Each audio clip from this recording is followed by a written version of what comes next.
Thanks to iStockPhoto for contributing footage to this episode. Check them out at iStockPhoto.com.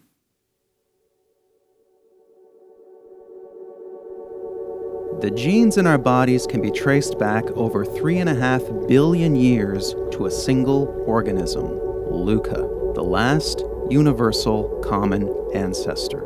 As Luca reproduced, its genes copied and copied and copied and copied. Sometimes with mistakes, they transformed. Over time, this produced every one of the billions of species of life on Earth. Some of these adopted sexual reproduction, combining the genes of individuals, and altogether, the best adapted life forms prospered. This is evolution. Copy, transform, and combine. And culture evolves in a similar way, but the elements aren't genes, they're memes, ideas, behaviors, skills. Memes are copied, transformed, and combined. And the dominant ideas of our time are the memes that spread the most.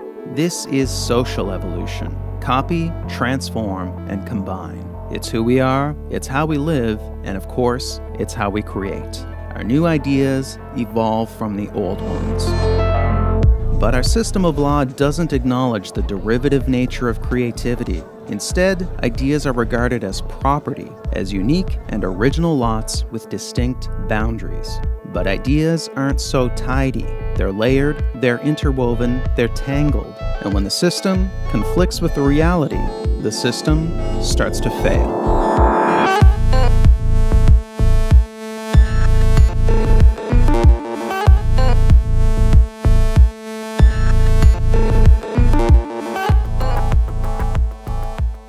For almost our entire history, ideas were free. The works of Shakespeare, Gutenberg, and Rembrandt could be openly copied and built upon. But the growing dominance of the market economy, where the products of our intellectual labors are bought and sold, produced an unfortunate side effect.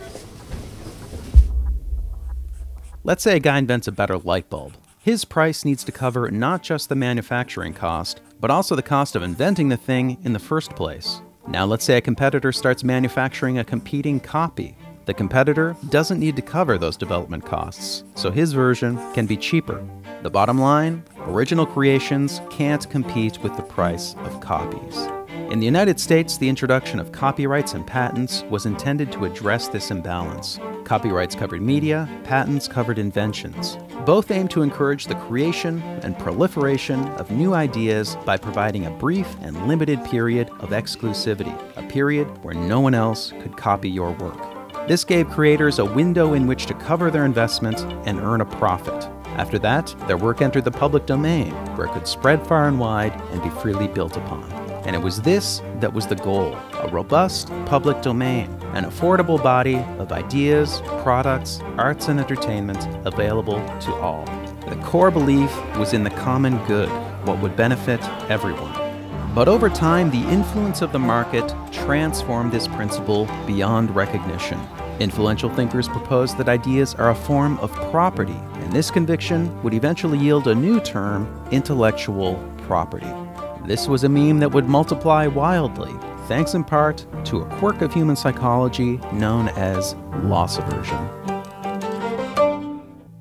Simply put, we hate losing what we've got. People tend to place a much higher value on losses than on gains, so the gains we get from copying the work of others don't make a big impression. But when it's our ideas being copied, we perceive this as a loss and we get territorial. For instance, Disney made extensive use of the public domain. Stories like Snow White, Pinocchio, and Alice in Wonderland were all taken from the public domain. But when it came time for the copyright of Disney's early films to expire, they lobbied to have the term of copyright extended.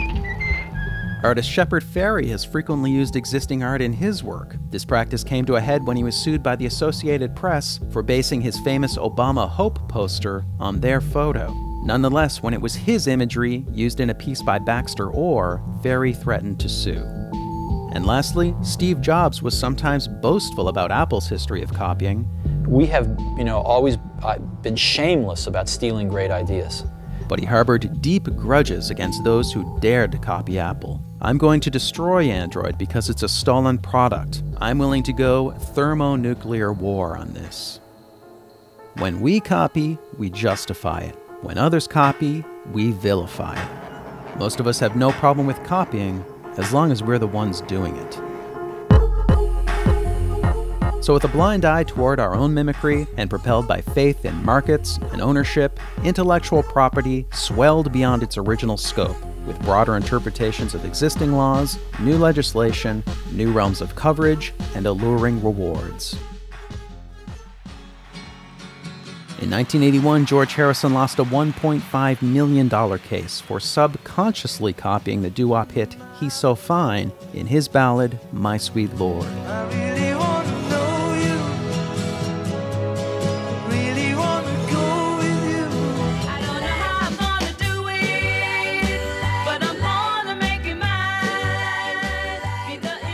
Prior to this, plenty of songs sounded much more like other songs without ending up in court.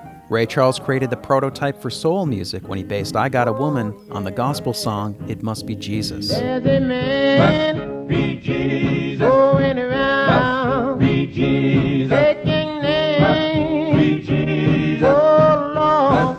Say I got a woman, way over town, good to me, oh yeah. Starting in the late 90s, a series of new copyright laws and regulations began to be introduced, and many more are in the works. The most ambitious in scope are trade agreements. Because these are treaties and not laws, they can be negotiated in secret, with no public input and no congressional approval.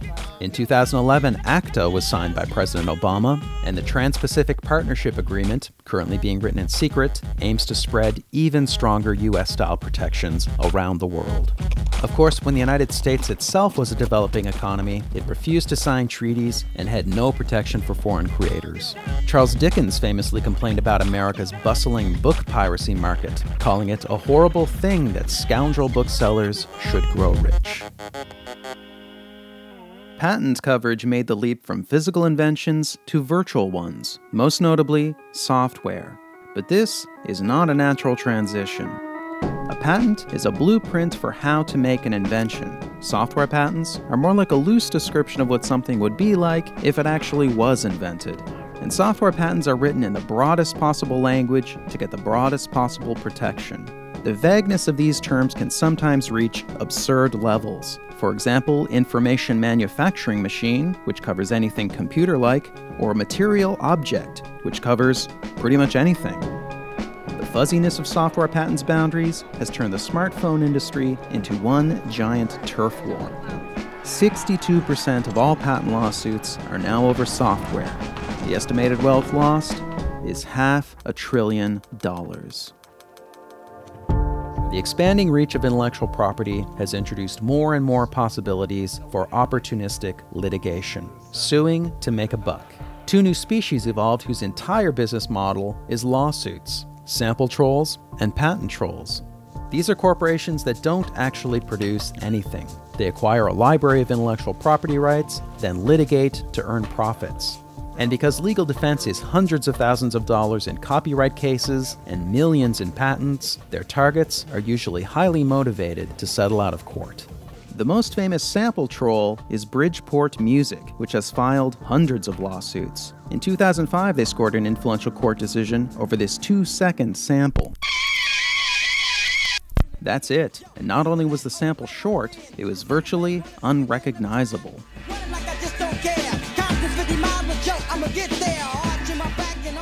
This verdict essentially rendered any kind of sampling, no matter how small, infringing. The sample-heavy musical collages of hip-hop's golden age are now impossibly expensive to create. Now, patent trolls are most common back in that troubled realm of software. And perhaps the most inexplicable case is that of Paul Allen. He's one of the founders of Microsoft, he's a billionaire, he's an esteemed philanthropist who's pledged to give away much of his fortune, and he claims basic web features like related links, alerts, and recommendations were invented by his long-defunct company. So the self-proclaimed Idea Man sued pretty much all of Silicon Valley in 2010, and he did this despite no lack of fame or fortune.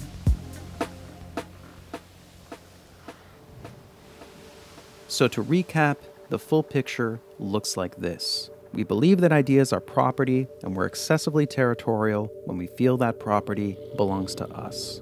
Our laws then indulge this bias with ever-broadening protections and massive rewards. Meanwhile, huge legal fees encourage defendants to pay up and settle out of court. It's a discouraging scenario, and it begs the question, what now?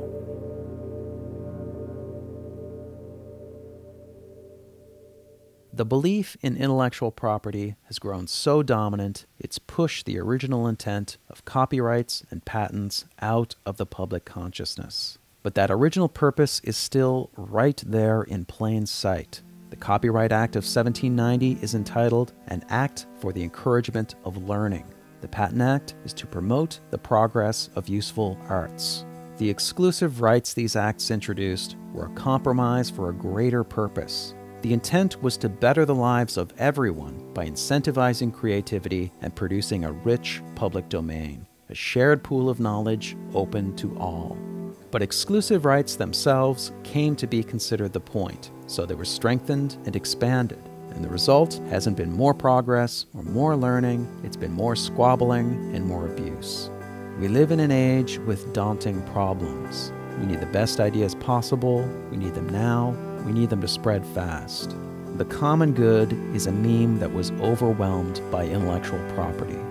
It needs to spread again. If the meme prospers, our laws, our norms, our society, they all transform. That's social evolution, and it's not up to governments, or corporations, or lawyers.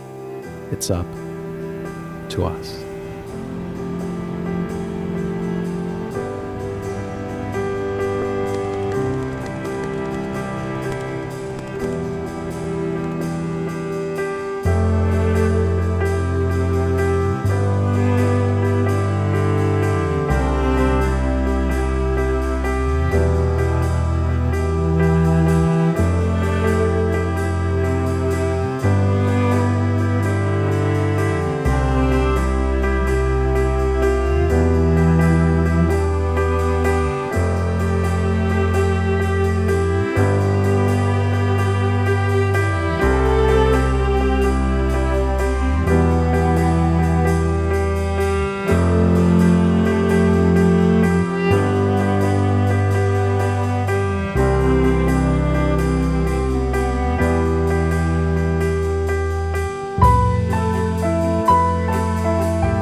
Hi there, I'm Kerby. I made Everything is a Remix with help from these folks. Two people in particular contributed a lot of time. I'd like to thank them real quick by name. Louis Wesolowski did about 15 pieces of motion graphics work for me. He contributed a lot of time, a lot of effort, and the video is better because of it. My thanks to Louis. Thanks also to Juan Behrens, who did the memes animation, which took a lot of work. My thanks to Juan for his patience on that. I'd like to thank also iStock Photo for their support. They donated a lot of stock footage to this episode, and I think it was one of the elements that helped raise the production quality of this episode to the highest level that it's been yet. So if you are in need of royalty-free stock footage, do check them out because they have a good service and they are nice people. But most of all, I want to thank you for your attention. I really do value it, and I try very, very hard to make the most of that time that you give me. So thank you so much for coming along on this journey with me. It was an absolute joy to do it. I get asked all the time if there's more after this. There's not. This is the conclusion. This is the end. There are extra things that you might enjoy, but that's the end of the main story. So there'll probably be another supplement video, kind of like the Matrix and Tarantino ones that Rob G. Wilson made for me. There'll probably be another video along that line. I also have a talk coming up that will sort of use the same material, but sort of reframe it, streamline, and kind of upgrade the argument, and I think it should be really good. I'll also have limited edition t-shirts and posters for sale in the near future. So if you would like a memento, stay tuned for those. I think they'll be very nice. And lastly, I have a new project coming up that I am seriously excited about it. And if you are patient, hint, hint, you can probably find out more about that. My thanks, my sincere, heartfelt thanks for watching. It was really a pleasure. Thank you. Okay. Take care, and I'll see you next time with a whole new thing. All right. Take care. Bye-bye.